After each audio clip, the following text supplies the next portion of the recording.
ओम शांति। आज पढ़ेंगे अव्यक्त महावाक्य 10 दिसंबर 1987 के। मुरली का टाइटल है तन मन धन और संबंध का श्रेष्ठ सौदा। सर्व खजानों के अखुट भंडार, सर्व शक्तियों के दाता रत्नागर बाप अपने परमात्म सौदागर बच्चों प्रति बोले। आज सर्व खजानों के सागर रत्नागर बाप अपने बच्चों को देख मुस्कुरा रहे हैं कि सर्व खजानों के रत्नागर बाप के सौदागर बच्चे अर्थात सौदा करने वाले कौन हैं और किससे सौदा किया है। परमात्मा सौदा देने वाले और परमात्मा से सौदा करने वाली सूरतियाँ कितनी भोली हैं और सौदा कितना बड़ा किया है। यह इतना बड़ा सौदा करने वाले सौदागर आत्माएं हैं। यह दुनिया वालों की समझ में नहीं आ सकता। दुनिया वाले जिन आत्माओं को ना उम्मीद, अति गरीब समझ, असंभव समझ किनारे कर दिया कि यह कन्याएं, माताएं परमात्मा प्राप्ति के क्या अधिकारी बनेंगे। लेकिन बाप ने पहले माताओं, कन्याओं को ही इतना बड़े से बड़ा सौदा करने वाली श्रेष्ठ आसामी बना दिया। ज्ञान का कलश पहले माताओं, कन्याओं के ऊपर रखा। यज्ञ माता जगदम्बा निमित्त गरीब कन्या को बनाया। माताओं के पास फिर भी अपनी कुछ न कुछ छिपी हुई प्रॉपर्टी रहती है, लेकिन कन्या माताओं से भी गरीब होती। तो बाप ने गरीब से गरीब को पहले सौदागर बनाया और सौदा कितना बड़ा किया। जो गरीब कुमारी से जगत अम्बा सुधन देवी लक्ष्मी बना दिया। तो आज दिन तक भी भल कितने भी मल्टी मिलेनियर हों, लेकिन लक्ष्मी से धन ज़रूर मांगेंगे, पूजा ज़रूर करेंगे। रत्नागर बाप अपने सौदागर बच्चों को देख हर्षित हो रहे हैं। एक जन्म का सौदा करने से अनेक जन्म सदा मालामाल भरपूर हो जाते हैं। और निमित्त सौदा करने वाला भल कितना भी बड़ा बिजनेसमैन हो, लेकिन वह सिर्फ धन का सौदा, वस्तु का सौदा करेंगे। एक ही बेहद का बाप है जो धन का भी सौदा करते, मन का भी सौदा करते, तन का भी और सदा श्रेष्ठ संबंध का भी सौदा करते। ऐसा दाता कोई देखा? चारों ही प्रकार के सौदे किए हैं ना। तन सदा तंदुरुस्त रहेगा, मन सदा खुश, धन के भंडार भरपूर और संबंध में निस्वार्थ स्नेह और गारंटी है। आजकल भी जो मूल्यवान वस्तु होती है उसकी गारंटी देते हैं। 5 वर्ष 10 वर्ष की गारंटी देंगे और क्या करेंगे। लेकिन रत्नागर बाप कितने समय की गारंटी देते हैं, अनेक जन्मों की गारंटी देते हैं। चारों में एक की भी कमी नहीं हो सकती, चाहे प्रजा की प्रजा भी बने, लेकिन उनको भी लास्ट जन्म तक अर्थात त्रेता के अंत तक भी यह चारों ही बातें प्राप्त होंगी। ऐसा सौदा कब किया? अब तो किया है ना सौदा। पक्का सौदा किया है या कच्चा? परमात्मा से कितना सस्ता सौदा किया है। क्या दिया? कोई काम की चीज़ दी? फॉरेनर्स बाप दादा के पास सदैव दिल बनाकर भेज देते हैं। पत्र भी दिल के चित्र के अंदर लिखेंगे, गिफ्ट भी दिल की भेजेंगे। तो दिल दिया ना, लेकिन कौन सी दिल दी? एक दिल के कितने टुकड़े हुए पड़े थे। माँ, बाप, चाचा, मामा, कितनी लंबी लिस्ट है। अगर संबंध की लिस्ट निकालो कलयुग में तो कितनी लंबी लिस्ट होगी। एक संबंध में दिल दे दिया, दूसरा वस्तुओं में भी दिल दे दी, तो दिल लगाने वाली वस्तुएं कितनी हैं, व्यक्ति कितने हैं। सब में दिल लगा के दिल ही टुकड़ा टुकड़ा कर दी। बाप ने अनेक टुकड़े वाली दिल को एक तरफ जोड़ लिया, तो दिया क्या और लिया क्या। और सौदा करने की विधि कितनी सहज है। सेकंड का सौदा है ना। बाबा शब्द ही विधि है, एक शब्द की विधि है। इसमें कितना समय लगता? सिर्फ दिल से कहा बाबा तो सेकंड में सौदा हो गया। कितनी सहज विधि है। इतना सस्ता सौदा सिवाय इस संगम युग के और किसी भी युग में नहीं कर सकते। तो सौदागरों की सूरत मूरत देख रहे थे। दुनिया के अंतर में कितने भोले भाले हैं, लेकिन कमाल तो इन भोले भालों ने किया है। सौदा करने में तो होशियार निकले ना। आज के बड़े बड़े नामी ग्रामी धनवान धन कमाने के बजाय धन को संभालने की उलझन में पड़े हुए हैं। उसी उलझन में बाप को पहचानने की भी फुर्सत नहीं है। अपने को बचाने में, धन को बचाने में ही समय चला जाता है। बादशाह भी हों, लेकिन फ़िक्र वाले बादशाह हैं, क्योंकि फिर भी काला धन है ना, इसलिए फ़िक्र वाले बादशाह हैं। और आप बाहर से बिन कौड़ी हो, लेकिन बेफ़िक्र बादशाह हो। बैगर होते भी बादशाह। शुरू में साइन क्या करते थे? Beggar to prince. अभी बादशाह और भविष्य में भी बादशाह हैं। आजकल के नंबर 1 धनवान आसामी हो, लेकिन उनके सामने आपके त्रेता अंत वाली प्रजा भी ज़्यादा धनवान होगी।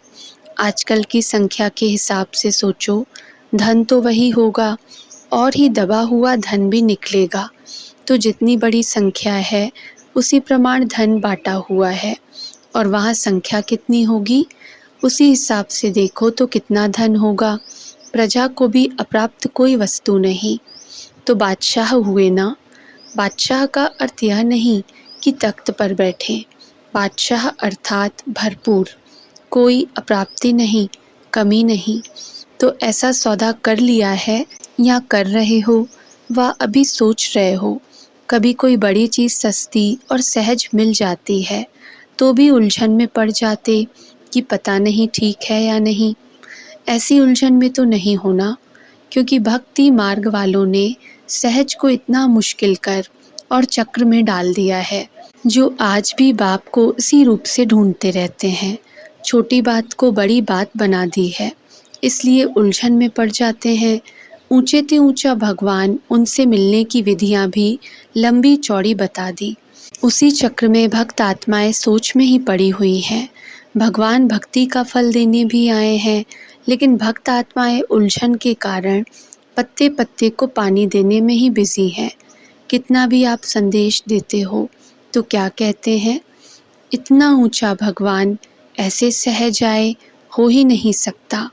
इसलिए बाप मुस्कुरा रहे थे कि आजकल के चाहे भक्ति के नामी ग्रामी, चाहे धन के नामी ग्रामी, चाहे किसी भी ऑक्यूपेशन के नामी ग्रामी, अपने ही कार्य में बिजी हैं। लेकिन आप साधारण आत्माओं ने बाप से सौदा कर लिया। पांडवों ने पक्का सौदा कर लिया ना। डबल फॉरेनर्स सौदा करने में होशियार हैं। सौदा तो सबने किया, लेकिन सब बात में नंबर 1 होते हैं। बाप ने तो सभी को एक जैसे सर्व खजाने दिए, क्योंकि अखुट सागर है। बाप को देने में नंबरवार देने की आवश्यकता ही नहीं है। जैसे आजकल की विनाशकारी आत्माएं कहती हैं कि विनाश की इतनी सामग्री तैयार की है, जो ऐसी कई दुनिया विनाश हो सकती है। बाप भी कहते, बाप के पास भी इतना खजाना है, जो सारे विश्व की आत्माएं आप जैसे समझदार बन सौदा कर ले तो भी अखुट है। जितनी आप ब्राह्मणों की संख्या है, उससे और पदम गुणा भी आ जाए तो भी ले सकते हैं। इतना अथाह खजाना है, लेकिन लेने वालों में नंबर हो जाते हैं। खुले दिल से सौदा करने वाले हिम्मतवान थोड़े ही निकलते हैं। इसलिए 2 प्रकार की माला पूजी जाती है, कहाँ अष्टरतन और कहाँ 16,000 का लास्ट। कितना अंतर हो गया। सौदा करने में तो एक जैसा ही है। लास्ट नंबर भी कहता बाबा और फर्स्ट नंबर भी कहता बाबा। शब्द में अंतर नहीं है। सौदा करने की विधि एक जैसी है और देने वाला दाता भी एक जैसा देता है। ज्ञान का खजाना व शक्तियों का खजाना, जो भी संगमयुगी खजाने जानते हो, सबके पास एक जैसा ही है। किसको सर्व शक्तियाँ दी, किसको एक शक्ति दी, व किसको एक गुण व किसको सर्वगुण दिए, यह अंतर नहीं। सभी की टाइटल एक ही है, आदि मध्य अंत के ज्ञान को जानने वाले त्रिकालदर्शी। मास्टर सर्वशक्तिवान है। ऐसे नहीं कि कोई सर्वशक्तिवान है, कोई सिर्फ शक्तिवान है, नहीं। सभी को सर्वगुण संपन्न बनने वाली देवात्मा कहते हैं, गुण मूर्ति कहते हैं। खजाना सभी के पास है। 1 मास से स्टडी करने वाला भी ज्ञान का खजाना ऐसे ही वर्णन करता जैसे 50 वर्ष वाले वर्णन करते हैं। अगर एक एक गुण पर, शक्तियों पर भाषण करने के लिए कहें तो बहुत अच्छा भाषण कर सकते हैं। बुद्धि में है तब तो कर सकते हैं ना। तो खजाना सबके पास है। बाकी अंतर क्या हो गया? नंबर 1 सौदागर खजाने को स्व के प्रति मनन करने से कार्य में लगाते हैं। उसी अनुभव की अथॉरिटी से अनुभवी बन दूसरों को बांटते। कार्य में लगाना अर्थात खजाने को बढ़ाना। एक है सिर्फ वर्णन करने वाले, दूसरे हैं मनन करने वाले। तो मनन करने वाले जिसको भी देते हैं वह स्वयं अनुभवी होने के कारण दूसरे को भी अनुभवी बना सकते हैं। वर्णन करने वाले दूसरे को भी वर्णन करने वाला बना देते। महिमा करते रहेंगे लेकिन अनुभवी नहीं बनेंगे। स्वयं महान नहीं बनेंगे लेकिन महिमा करने वाले बनेंगे। तो नंबर 1 अर्थात मनन शक्ति से खजाने के अनुभवी बनाने वाले, अर्थात दूसरे को भी धनवान बनाने वाले।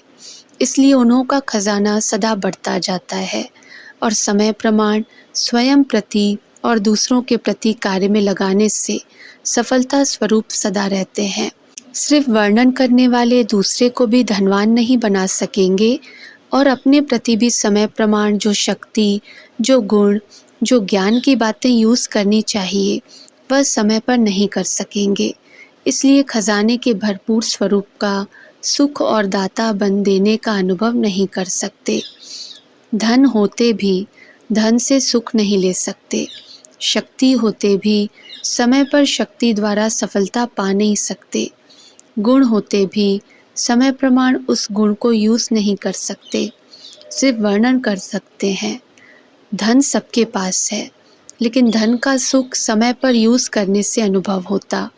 जैसे आजकल के समय में भी कोई विनाशी धनवान के पास भी धन बैंक में होगा, अलमारी में होगा या तकिए के नीचे होगा। न खुद कार्य में लाएगा, न औरों को लगाने देगा, न स्वयं लाभ लेगा, न दूसरों को लाभ देगा। तो धन होते भी सुख तो नहीं लिया ना, तकिए के नीचे ही रह जाएगा, खुद चला जाएगा। तो यह वर्णन करना अर्थात यूज़ न करना। सदा गरीब दिखाई देंगे। यह धन भी अगर स्वयं प्रति व दूसरों प्रति समय प्रमाण यूज़ नहीं करते, सिर्फ बुद्धि में रखा है, तो न स्वयं अविनाशी धन के नशे में खुशी में रहते, न दूसरों को दे सकते। सदा ही क्या करें, कैसे करें, इस विधि चलते रहेंगे। इसलिए 2 मालाएं हो जाती हैं, वह मनन करने वाली, वह सिर्फ वर्णन करने वाली। तो कौन से सौदागर हो, नंबर 1 वाले या दूसरे नंबर वाले? इस खजाने का कंडीशन यह है, जितना औरों को देंगे, जितना कार्य में लगाएंगे उतना बढ़ेगा। वृद्धि होने की विधि यह है। इसमें विधि को न अपनाने के कारण स्वयं में भी वृद्धि नहीं और दूसरों की सेवा करने में भी वृद्धि नहीं। संख्या की वृद्धि नहीं कह रहे हैं, संपन्न बनाने की वृद्धि। कई स्टूडेंट संख्या में तो गिनती में आते हैं लेकिन अब तक भी कहते रहते समझ में नहीं आता योग क्या है, बाप को याद कैसे करें। अभी शक्ति नहीं है। तो स्टूडेंट्स की लाइन में तो है, रजिस्टर में नाम है, लेकिन धनवान तो नहीं बनाना, मांगता ही रहेगा। कभी कोई टीचर के पास जाएगा, मदद दे दो, कभी बाप से रू रिहान करेगा, मदद दे दो। जो स्वयं अपने प्रति मनन शक्ति से धन को बढ़ाता है वह दूसरे को भी धन में आगे बढ़ा सकता है। मनन शक्ति अर्थात धन को बढ़ाना, तो धनवान की खुशी, धनवान का सुख अनुभव करना। समझा? मनन शक्ति का महत्व बहुत है। पहले भी थोड़ा इशारा सुनाया है और भी मनन शक्ति के महत्व का आगे सुनाएंगे। चेक करने का काम देते रहते हैं। रिजल्ट आउट हो और फिर आप कहो कि हमें तो पता नहीं, यह बात तो बाप दादा ने कही नहीं थी, इसलिए रोज़ सुनाते रहते हैं। चेक करना अर्थात चेंज करना। अच्छा, सर्वश्रेष्ठ सौदागर आत्माओं को, सदा सर्व खजानों को समय प्रमाण कार्य में लगाने वाले महान विशाल बुद्धिवान बच्चों को, सदा स्वयं को और सर्व को संपन्न अनुभव कर अनुभवी बनाने वाले, अनुभव की अथॉरिटी वाले बच्चों को ऑलमाइटी अथॉरिटी बाप दादा का याद प्यार और नमस्ते। अच्छा। ओम शांति।